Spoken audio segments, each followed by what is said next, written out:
hello Farmalians. I hope that you all guys are doing well, great and awesome. So एक बार फिर तैयार हैं सवालों का अपना पिटारा लेकर के।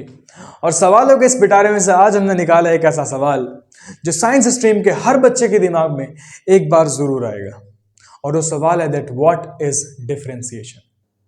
मैं गारंटी के साथ ये बात कह सकता हूं दैट तुम में से अधिकतर बच्चे को ये बात पता होगी कि x की पावर n का डिफरेंशिएशन nx की पावर n-1 होता है। बट बहुत ही कम बच्चों को ये बात पता होगी कि x की पावर n का डिफरेंशिएशन nx की पावर n-1 क्यों होता है। और फिजिक्स में हम डिफरेंशिएशन क्यों पढ़ रहे हैं? क्योंकि फिजिक्स के लिए डिफरेंशिएशन एक मैथमेटिकल टूल है। फिजिक्स मैथमेटिक्स की एप्लीकेशन है। मैथमेटिक्स बताती है कि रूल्स क्या हैं और फिजिक्स बताती है कि उन रूल्स को अप्लाई कहां करना है। ठीक, तो फिजिक्स में हम डिफरेंशिएशन इसीलिए पढ़ रहे हैं और आज हम उसी बात का जवाब देखेंगे कि डिफरेंशिएशन ऑफ x की power n y n x की पावर n-1। तो पहले किताबी ज्ञान देख लेते हैं। किताब कहती है that differentiation is the method that used to calculate the rate of change of a function with respect to its input. देखो समझ में तो ये आएगा नहीं, ठीक है क्योंकि देखो किताब जो है ना, किताब और टीचर में ज्यादा फर्क नहीं है। किताब सिर्फ गलत नहीं होती, किताब गलत नहीं होती। किताब में जो लिखा होता है ना, किताब की गलती सिर्फ इतनी सी है कि वो तुझे समझा नहीं सकती, लेकिन समझाने के लिए हम है ना, तो दिमाग का ढक्कन खोल और समझने के लिए तैयार हो जा। देख, डिफरेंशिएशन का दूसरा नाम है डेरिवेटिव और इसको रिप्रेजेंट करते हैं डी बाई डी एक्स से। ज्यादातर इसका रिप्रेजेंटेशन है डी बाई डी एक्स। अब डिफरेंशिएशन या डेरिवेटिव को समझने से पहले तुझे समझना पड़ेगा that rate of change of क्या होता है। रेट ऑफ चेंज क्या होता है, जो बीच में लाइन आई थी ना, रेट ऑफ चेंज, उसको तुझे सबसे पहले समझना पड़ेगा दैट रेट ऑफ चेंज। अब रेट ऑफ चेंज दो तरह के होते हैं। एक रेट ऑफ चेंज होता है एवरेज रेट ऑफ चेंज, और एक रेट ऑफ चेंज होता है इंस्टंटेनियस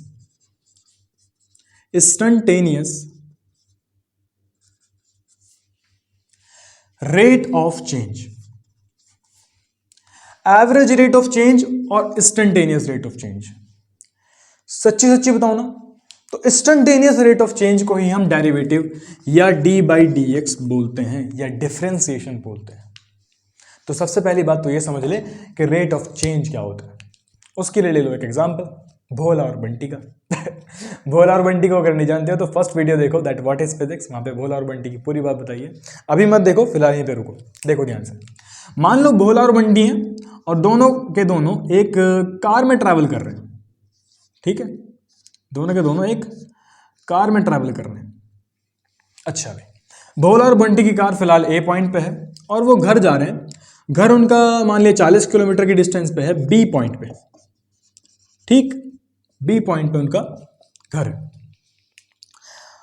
अब एक मिनट के लिए तू भूल जा भाई कि तुझे स्पीड नाम का कोई कॉन्सेप्ट पता है। एक मिनट के लिए भूल जा कि स्पीड नाम की कोई चीज होती है। तुझे पता ही नहीं है that speed equals to change in distance upon change in time. तूने कभी ये फॉर्मूला पढ़ा ही नहीं है। ठीक है, एक मिनट के लिए भूल जा। और अगर तुझे ये नहीं पता that speed equals to change in distance upon change in time, और तब मैं तुझसे एक सवाल पूछूं दैट अगर तुझे नहीं पता that speed equals to change in distance upon change in time, तो मैं तुझसे एक सवाल पूछता हूं दैट ए से बी तक जाने में, यानी भोला को इस ए पॉइंट से अपने घर तक जाने में कितना टाइम लगेगा? तो सच बताऊं तो इस सवाल का जवाब तुझे तो नहीं दे पाएगा। तुझे पता ही नहीं है कि speed equals to change in distance upon change in time, तो तू इस सवाल का जवाब दे ही नहीं पाएगा। अब तू फिजिक्स का बच्चा है तो खोजना तेरी चाहत है, अब खोजना तो पड़ेगा। तो अब तू एक मिनट के लिए साइंटिस्ट बन जा, ठीक है, और इस भोला और बंटी की गाड़ी के पास आ जा और जो चीजें इनके साथ हो रही हैं उन्हें ऑब्जर्व करना स्टार्ट कर। ध्यान से देख, तू इनके पास आया, तूने देखा कि जब ये गाड़ी स्टार्ट कर रहे हैं, जस्ट स्टार्ट कर रहे हैं, टाइम कुछ नहीं हो रहा है, टाइम इक्वल्स टू 0, और डिस्टेंस भी कुछ कवर नहीं करी इन लोगों ने, फिलहाल तक स्टार्ट ही करी है गाड़ी, मतलब डिस्टेंस भी 0। ठीक है, तो इनिशियल कंडीशन तो ये है, कुल मिलाकर के बात समझ। तो नहीं ऑब्जर्व करा कि इनिशियल कंडीशन ये है। अब जैसे ही 5 सेकंड बीतते हैं, इन्होंने कुछ डिस्टेंस कवर कर ली। जैसे ही 10 सेकंड बीतते हैं, इन्होंने कुछ और डिस्टेंस कवर कर ली। 15 सेकंड बीतते हैं, कुछ और डिस्टेंस कवर कर ली। तूने ये देखा कि जैसे जैसे चेंज इन डिस्टेंस हो रहा है, चेंज इन डिस्टेंस हो रहा है, वैसे वैसे चेंज इन टाइम हो रहा है। मतलब टाइम के साथ डिस्टेंस भी चेंज हो रही है। जैसे जैसे टाइम चेंज हुआ वैसे वैसे इनकी डिस्टेंस भी चेंज हुई। और तूने एक बहुत ही मुद्दे की बात यहां पे ऑब्जर्व करी कि जितना ज्यादा टाइम चेंज हो रहा है उतना ही ज्यादा डिस्टेंस चेंज हो रही है। तो हर बार स्पीड में ये देखेगा कि जितना ज्यादा टाइम चेंज होगा उतनी ही ज्यादा डिस्टेंस चेंज होगी। तो तूने हाथों हाथ लिख दिया, क्योंकि तू एक साइंटिस्ट है, तूने हाथों हाथ लिख दिया दैट टाइम और डिस्टेंस, चेंज इन टाइम और चेंज इन डिस्टेंस आपस में डायरेक्टली प्रोपोर्शनल है। तूने हाथों हाथ ये बात लिख दी, ठीक है। अब तुझे पता है जैसे ही प्रोपोर्शनैलिटी हटती है, प्रोपोर्शनैलिटी का मतलब है जितना ज्यादा ये बढ़ेगा उतना ज्यादा ये बढ़ेगा, और तू देख रहा है कि जितना ज्यादा चेंज इन टाइम हो रहा है उतना ज्यादा चेंज इन डिस्टेंस हो रहा है। जैसे ही प्रोपोर्शनैलिटी का साइन हटता है क्या आता है? एक कांस्टेंट आता है। तू एक साइंटिस्ट है और तूने उस कांस्टेंट को बोल दिया स्पीड, उस ही कांस्टेंट को तूने बोल दिया स्पीड। तो यहां तूने काम करा है साइंटिस्टों वाला। तूने चेंज इन डिस्टेंस और चेंज इन टाइम के बीच में एक रिलेशन फाइंड कर लिया that change in distance upon change in time equals to speed, and that's the formula which is speed equals to change in distance upon change in time. अब तुझे यह पता चल गया कि किसी टाइम इंटरवल में उनकी डिस्टेंस कितनी चेंज हो रही है, मतलब तुझे उसकी स्पीड पता चल गई। भोला की गाड़ी की अगर तुझे स्पीड पता चल गई तो speed equals to distance upon time से तू आराम से निकाल सकता है दैट उन्हें ए से बी तक जाने में कितना टाइम लगा। और यही है रेट ऑफ चेंज। ये किसका रेट ऑफ चेंज है? डिस्टेंस का। डिस्टेंस किस रेट से चेंज हो रही है, यही है डिस्टेंस का रेट ऑफ चेंज। अब रेट ऑफ चेंज दो तरह के हैं, एक एवरेज रेट ऑफ चेंज और एक इंस्टेंटेनियस रेट ऑफ चेंज। ठीक है, मान ले इस फॉर्मूले को यूज करके तूने पता कर लिया कि इनको जाने में यहां से यहां तक लगभग 1 घंटा लगा। ठीक है, यहां से यहां तक जाने में उनको लगभग 1 घंटा लग गया। ठीक है, सीधी सी बात। डिस्टेंस कितनी है? पूरी डिस्टेंस कवर करी उन्होंने 40 किलोमीटर। ठीक है, तो ये इनिशियल कंडीशन, ये फाइनल कंडीशन। तूने स्पीड निकालना चाहिए, तूने स्पीड निकाल दिया आराम से, दिक्कत नहीं। चेंज इन डिस्टेंस कितनी हुई? Final minus initial, 40 minus 0। ठीक है, और चेंज इन टाइम कितना हुआ? 1 घंटा माइनस 0, 1 माइनस 0। तो तूने हाथों हाथ, ये क्या था? डिस्टेंस कितना था? किलोमीटर में। ठीक है, और टाइम किस में था? आवर्स में। तो तूने हाथों हाथ कह दिया कि भाई इनकी स्पीड कितनी है? 40 किलोमीटर पर आवर की इनकी स्पीड है। ठीक है, अब तू मुझे यह बता कि क्या हर इंस्टेंट पे, हर पल इनकी स्पीड 40 किलोमीटर पर आवर ही थी जैसे ही इन्होंने स्टार्ट करी? हाथों हाथ 40? नहीं भाई, पूरी जर्नी में इनकी स्पीड 40 किलोमीटर पर आवर नहीं थी। इनको पहुंचने में अगर 1 घंटा लग रहा है तो तूने बताया कि भाई एवरेज स्पीड इनकी 40 किलोमीटर पर आवर है, हर पल पे नहीं। तो ये इसका एवरेज रेट ऑफ चेंज है, डिस्टेंस का एवरेज रेट ऑफ चेंज है। ठीक है, 40 किलोमीटर पर आवर जो तूने निकाला, ये डिस्टेंस का एवरेज रेट ऑफ चेंज है और ये एवरेज स्पीड है भोला की गाड़ी की। ठीक, अब तक हमने पढ़ लिया कि एवरेज रेट ऑफ चेंज क्या होता है, एवरेज स्पीड क्या होती है। ध्यान से बात समझ। और एक बात बहुत ही इंपॉर्टेंट, जो इस वीडियो की सबसे इंपॉर्टेंट बात है, वो ध्यान से सुन कि कभी भी चेंज निकालने के लिए तुझे 2 पॉइंट की जरूरत होगी, एक ये पॉइंट और एक ये पॉइंट। चेंज की बात हम तभी कर सकते हैं जब हम 2 पॉइंट के बीच में कंपैरिजन कर रहे हैं। फाइनल माइनस इनिशियल करोगे तभी तो तुझे चेंज मिलेगा। ध्यान से बात समझ। सबसे इंपॉर्टेंट बात इस वीडियो की यही है कि तुझे चेंज निकालने के लिए 2 पॉइंट्स की जरूरत है। इस फॉर्मूले को लगाने के लिए तुझे 2 पॉइंट्स की जरूरत है, तभी तू चेंज निकाल पाएगा और change in distance upon change in time कर पाएगा। ठीक है, अब मैं तुझे बताता हूं डेरिवेटिव क्या होता है, डिफरेंशिएशन क्या होता है, डी बाई डी एक्स क्या होता है। ध्यान से बात समझ। मान ले भोला की गाड़ी का इस जर्नी में एक्सीडेंट हो जाता है। ठीक है, चलने के 5 सेकंड बाद, टी इक्वल्स टू 5 सेकंड्स, चलने के 5 सेकंड बाद भोला की गाड़ी किसी गाड़ी से टकराती दूसरी और उसका एक्सीडेंट हो जाता है। ठीक है, अब मैं तुझसे एक सवाल पूछूं, तुझे ये फॉर्मूला पता है, सारी बातें तूने साइंटिस्टों वाले काम तूने कर लिए, कोई दिक्कत नहीं है। ठीक है, अब जब उसका एक्सीडेंट हो जाता है तो उससे मैं एक बात पूछ रहा हूं, उस ड्राइवर को जो अंदर बैठा है, भोला को, चोट कितनी आएगी? वो जो चोट उसे आई है वो किस स्पीड पर डिपेंड करेगी? वो उसकी एवरेज स्पीड पे डिपेंड करेगी या इस इंस्टेंट पे, उस 5वीं सेकंड पे जो उसकी स्पीड थी उस स्पीड पे डिपेंड करेगी? ऑब्वियसली उसकी उस स्पीड पे डिपेंड करेगी जिस वक्त एक्सीडेंट हुआ है, उस पल उसकी स्पीड कितनी थी उस स्पीड पे डिपेंड करेगी। अब ध्यान से बात समझ, क्या इस फॉर्मूले से तो वो स्पीड निकाल सकता है जिस टाइम एक्सीडेंट हुआ है? वो उस इंस्टेंट पे, उस पल पे, उस क्षण पे तो स्पीड निकाल सकता है इससे? भाई तो नहीं निकाल सकता। ध्यान से समझ, क्यों? क्योंकि इस फॉर्मूले को लगाने के लिए तुझे चेंज इन डिस्टेंस चाहिए, तुझे चेंज इन टाइम चाहिए। और यहां सिर्फ और सिर्फ मैं एक इंस्टेंट की बात कर रहा हूं, मैं एक पल की बात कर रहा हूं, मैं 2 पल की बात नहीं कर रहा, मैं सिर्फ एक इंस्टेंट की बात कर रहा हूं। तो एक इंस्टेंट में मतलब मैं सिर्फ और सिर्फ 5वीं सेकंड की बात कर रहा हूं, मैं और किसी टाइम की बात नहीं कर रहा, मैं एक टाइम की बात कर रहा हूं 5 सेकंड। तो दूसरी कोई चीज तो तेरे पास है नहीं, तो चेंज इन टाइम कितना हुआ ही नहीं। Change in time, change in time 0 है। अगर चेंज इन टाइम 0 है तो 0 से तो डिवाइड कर नहीं सकता, तो ये कैसे निकालेगा? तो ये उस वक्त की सबसे बड़ी दिक्कत थी, सबसे बड़ी प्रॉब्लम थी, जब हमें किसी भी इंस्टेंट पे कोई स्पीड, कोई रेट ऑफ चेंज निकालना है, तो हम किसी इंस्टेंट पे रेट ऑफ चेंज कैसे निकाल सकते थे? एवरेज रेट ऑफ चेंज निकालना आसान है, निकाल दिया था हमने आसान से, कोई दिक्कत नहीं थी। उस वक्त की सबसे बड़ी प्रॉब्लम यही थी। सालों तक इस पे रिसर्च हुई और 1646 के आसपास 2 साइंटिस्ट आए। एक तो हमारे न्यूटन चाचा एक तो हमारे न्यूटन चाचा, और एक नाम था हमारे पास लीबनिज नाम से, LEI। लगभग 1646 के आसपास डिफरेंशिएशन का इन्वेंशन हुआ था, डिस्कवर हुआ था ये टूल, कि हम इस टूल से कर क्या सकते हैं। अब इस फॉर्मूले को याद रखना, ध्यान से बात समझ। इसको करने के 2 नहीं 3 तरीके बताए उसने, ठीक है? न्यूटन ने और लिबगिज ने इस एक्सीडेंट के टाइम पे जो उसकी उस इंस्टेंट पे स्पीड थी उसको निकालने के 3 स्टेप बताए। एक तो फर्स्ट स्टेप था,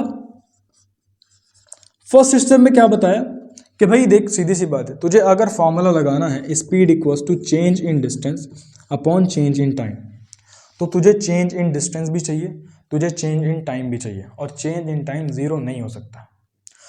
तो अगर चेंज इन टाइम 0 नहीं हो सकता तो उसने क्या काम करा, न्यूटन ने एक काम करा है कि भाई उसने फर्स्ट स्टेप में वो काम करा कि उसने एक तो टाइम उसके पास था, ठीक है, एक टाइम उसके पास था, ठीक है, एक पॉइंट था उसके पास पहले से, उसने दूसरा पॉइंट जो है ना वो उसके बिल्कुल पास, 5 के बिल्कुल पास सोचा। मतलब टाइम इंटरवल मान लिया 5 सेकंड है तो लगभग 4.999 सेकंड। एक तो टाइम हो गया T2, एक टाइम T1, इससे पहले, इससे जस्ट पहले जो टाइम इसने मान लिया वो टाइम हुआ 4.999 सेकंड, जो कि 5वीं सेकंड के जस्ट पास है। अगर मैं इनके बीच का टाइम इंटरवल देखूं तो वो टाइम इंटरवल बहुत ही छोटा टाइम इंटरवल होगा, बहुत ही छोटा। तो सबसे पहले स्टेप में उसने क्या करा, एक ऐसा टाइम इंटरवल सोचा जो कि 0 के बिल्कुल पास है बट 0 नहीं है, जो बहुत ही छोटा है बट 0 से बड़ा है, ऐसा एक टाइम इंटरवल सोचा। ध्यान से बात समझ। तो अगर मैं इन दोनों टाइम इंटरवल की बात करूं, ठीक है, स्पीड में निकाल रहा हूं, एक बहुत ही छोटा टाइम इंटरवल मैंने सोचा है, ध्यान से बात समझ। तो अगर एक छोटा टाइम इंटरवल में एक छोटी सी ही डिस्टेंस कवर हुई होगी, ठीक है, एक छोटे से टाइम इंटरवल में छोटी ही डिस्टेंस कवर हुई होगी, तो सेकंड स्टेप में कुछ नहीं करा उसने, सेकंड स्टेप में सिर्फ इसका रेट निकाल दिया, रेट ऑफ चेंज निकाल दिया, ठीक है। इसका अगर मैं अगर निकालना चाहूं तो कितना आया, टाइम इंटरवल कितना आ रहा है, 0.001। कैसे आया, जब तू 5 में से भाई 4.999 घटाएगा तो टाइम इंटरवल इतना ही तो आएगा, ठीक है। बहुत ही छोटे टाइम इंटरवल के लिए, मतलब इस छोटे से पल के लिए मैं उसकी स्पीड निकाल रहा हूं, बहुत ही छोटे से पल के लिए, ठीक है, स्पीड निकाल रहा हूं। Speed equals to change in distance upon change in time, ठीक है, ये तो है। चेंज इन टाइम कितना हुआ, बहुत ही छोटा सा, ठीक है।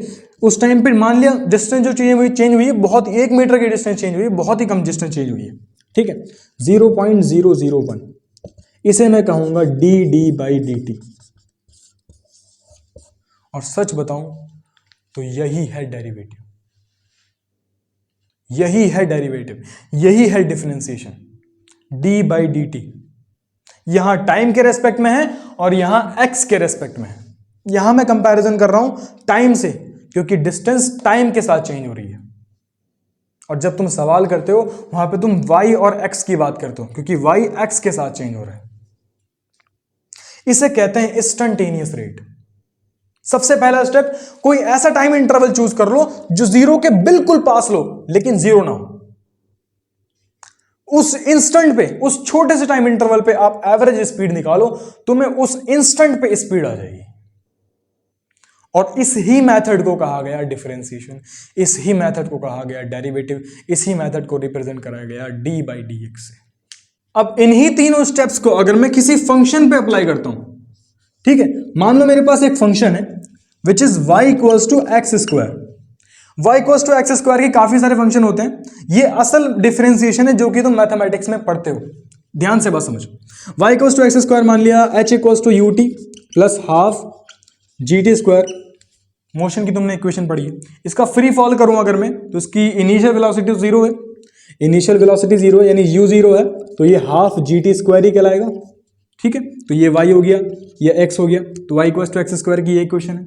या फिर हम एक और इक्वेशन ले सकते हैं, e equals to mc square, ये y हो गया, ये x हो गया। तो y equals to x square की मेरे पास काफी सारी इक्वेशंस हैं, दिक्कत नहीं है उससे। ठीक है, तो अगर मैं इस इक्वेशन को लेके चलूं, इस फंक्शन को लेके चलूं और यही तीनों स्टेप दोबारा से फॉलो करूं, तो ध्यान से बात समझ। फर्स्ट स्टेप में क्या होगा, फर्स्ट स्टेप में क्या होगा, एक तो मेरे पास है, एक पॉइंट तो मेरे पास है x, दूसरा पॉइंट मानना है मेरे को, मुझे चेंज इन x निकालना है, क्योंकि मुझे dy/dx निकालना है। Change in y with respect to x निकालना है, change of rate, rate of change निकालना है मेरे को इसका। ठीक है, ध्यान से बस। एक तो मेरे पास है x, ठीक है, दूसरा मेरे को मानना है जस्ट इसके पास वाला, या तो इससे जस्ट आगे वाला या इससे जस्ट पीछे वाला। ठीक है, तो मैंने दूसरा कोई पॉइंट मान लिया जो कि है x plus let's say dx, और dx क्या है, इसमें इसी का एक छोटा सा पार्ट। अगर ये 5 सेकेंड है तो ये 0.0001 सेकेंड है। ठीक है, ये 5.001 सेकेंड है। ध्यान से बात समझो। तो ये दो पॉइंट मैंने मान लिए। ठीक है, अब ध्यान से बात, ये पहली कंडीशन है, ये फाइनल कंडीशन है। अब अगर मुझे क्या निकालना है, मुझे अगर इसका रेट ऑफ चेंज निकालना है, मतलब dy/dx निकालना है, जिस तरह से मैंने यहां पे dt/dt निकाला था। यहां पे मेरे पास दो वेरिएबल्स थे, डिस्टेंस और टाइम। यहां पे मेरे पास दो वेरिएबल्स हैं, y और x। ठीक है, अगर मैं ये निकालूं तो क्या आएगा, final condition minus initial condition. y equals क्या है, एक्स स्क्वायर, y इक्वल क्या है, एक्स स्क्वायर। तो क्या आना चाहिए, x प्लस dx का स्क्वायर माइनस इनिशियल कंडीशन क्या है, एक्स स्क्वायर। ठीक है, इनिशियल कंडीशन क्या थी, एक्स स्क्वायर, अपॉन में क्या है, dx। बिल्कुल ध्यान से। अब फॉर्मूला अगर निकालें तो a square plus b square plus 2ab, x square से एक्स स्क्वायर खत्म। ठीक है, बिल्कुल ध्यान से, अपॉन में dx। ठीक है, ऊपर से dx कॉमन आ रहा है, बिल्कुल आ रहा है, dx कॉमन लिया, अंदर क्या बचा, dx प्लस 2x अपॉन में dx। dx से dx खत्म, क्या बच रहा है, dx प्लस 2x।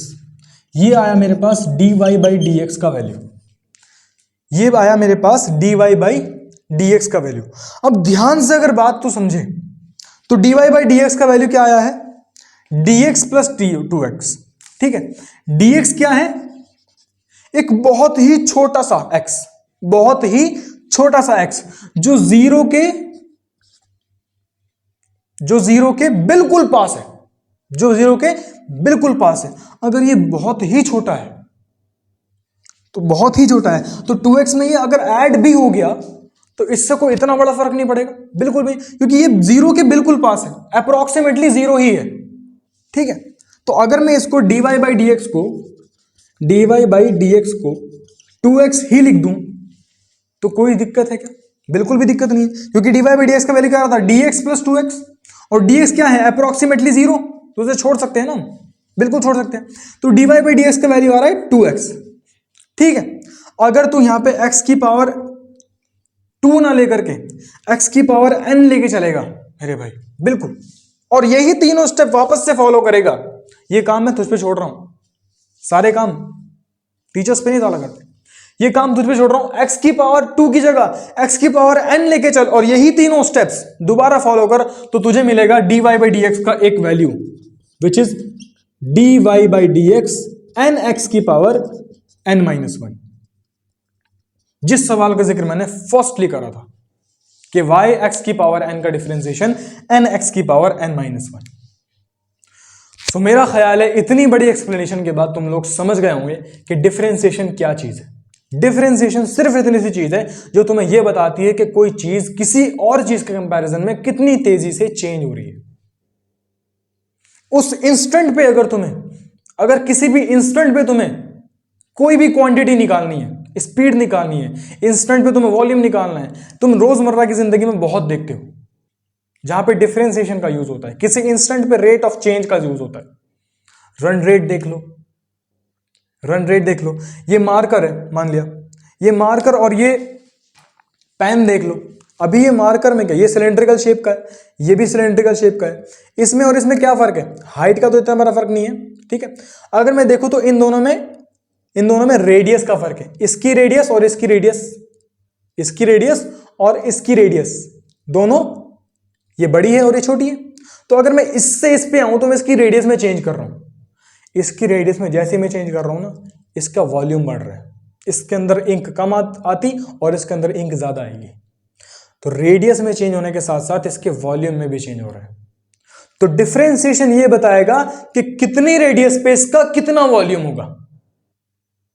अगर मैं इसकी रेडियस मान के चल रहा हूं अभी 2 है और 2 से वो 7 हो रही है, तो उसके बीच के जितने पॉइंट हैं उन सभी पॉइंट्स पे मैं थ्रू द डिफरेंशिएशन निकाल सकता हूं कि वॉल्यूम क्या होगा, क्योंकि मुझे ये चीज पता चल जाएगी कि रेडियस के चेंज होने के साथ साथ वॉल्यूम किस स्पीड से चेंज हो रहा है। तो आज के लिए इतना ही, अच्छी खासी एक्सप्लेनेशन हो गई, मेरा ख्याल है तुझे समझ में आ गया होगा कि डिफरेंशिएशन क्या चीज है। अब जल्दी से दिमाग लड़ा और इस सारी चीज का डिफरेंशिएशन कर, और यहां पे 2 की जगह n रख के ध्यान से सुन, n x की पावर n माइनस 1 आना चाहिए। नहीं आया तो मैं अगली वीडियो में इसको फिर से एक्सप्लेन कर दूंगा। आज के लिए इतना ही, पढ़ ले मेरे भाई।